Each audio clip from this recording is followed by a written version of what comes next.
Well, happy end of the snow day. I hope you all used your time so well today. And judging from a few emails I've received, people were hard at work on their assessment projects. So good for you. I did notice when I logged on to our discussion board that everybody had completed discussion board 5 early. So I read all of your wonderful responses and thought I would do some video feedback tonight. One of the parts I wanted to begin by talking about was for us all to remember, and this may help with your assessment papers too, that we don't always have to evaluate students' writing in that mechanics section, that grammar and spelling section, that we want to look at presentation, and we want to look at things like ideas or even word choice. And those can be highlighted in ways to get our English learners excited about writing.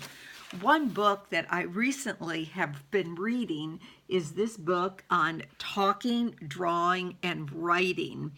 And I find this to be so helpful. It's geared toward younger children, but for some of our English learners, the ideas in this book about making sure that students draw before they pick up a pen to write can be very helpful. And this gives very specific lessons.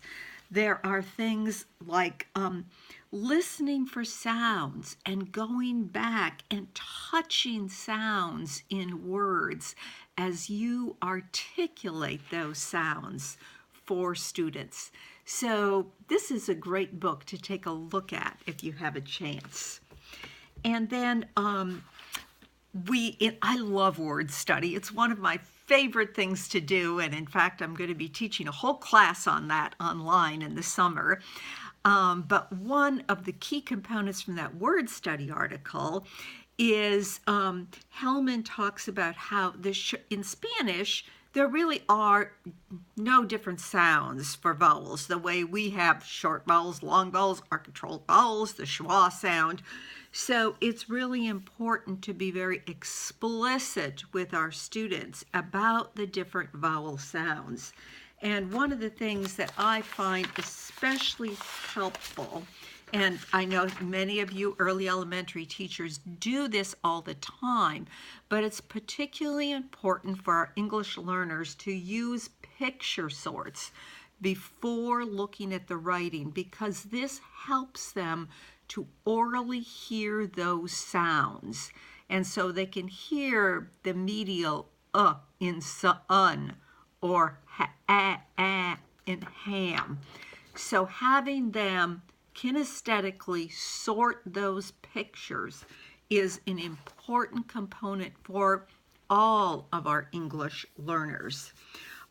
Some of you talked about the idea of cognates, and certainly we found out that there are false cognates like embarrassing and pregnant. And unfortunately, cognates help us in those languages that have a Romance base from which so many of our European languages are derived. But from the Asian languages, there is no such thing as a cognate to really help us. In fact, some of those Asian languages are very difficult. I love the country of Thailand. I love to visit there. I have a hard time other than hello and thank you in Thai because it's tonal.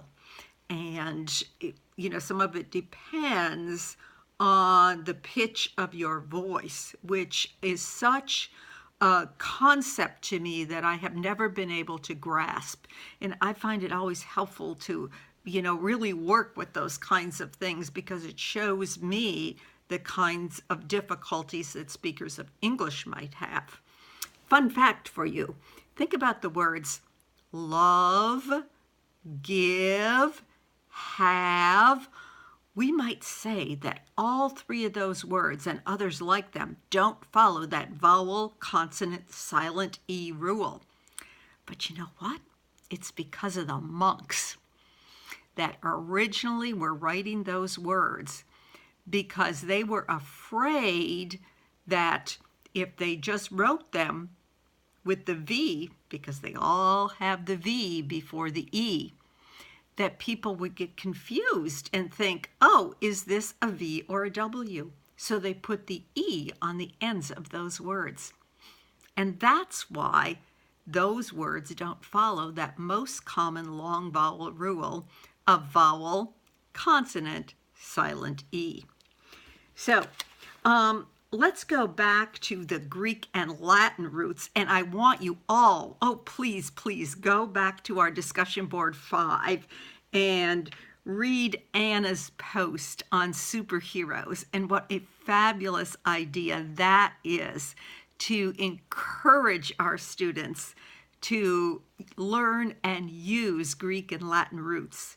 I always had older students, for example, draw trees, and they would put on the trees the different words that were made out of a root like spect. And so you could see all the words that had that root in it. But Anna's got a great idea for you. And I love the idea of Greek and Latin roots.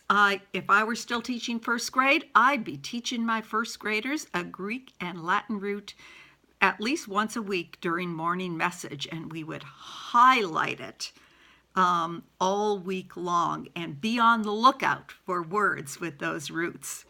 And I strongly encourage teachers of older students, upper elementary, middle school, maybe even high school, to have a word wall in their room of Greek and Latin roots. Sometimes I use adding machine tape and put a Greek or Latin root on the top of the adding machine tape. And then I have students come and make that list as long as they can when they find words like that.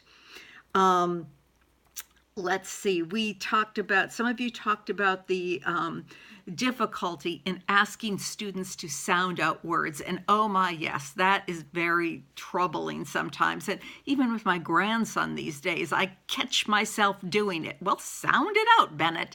But we all know that using other clues are one of those just best practices that we all can do. Like, oh, what's in the picture?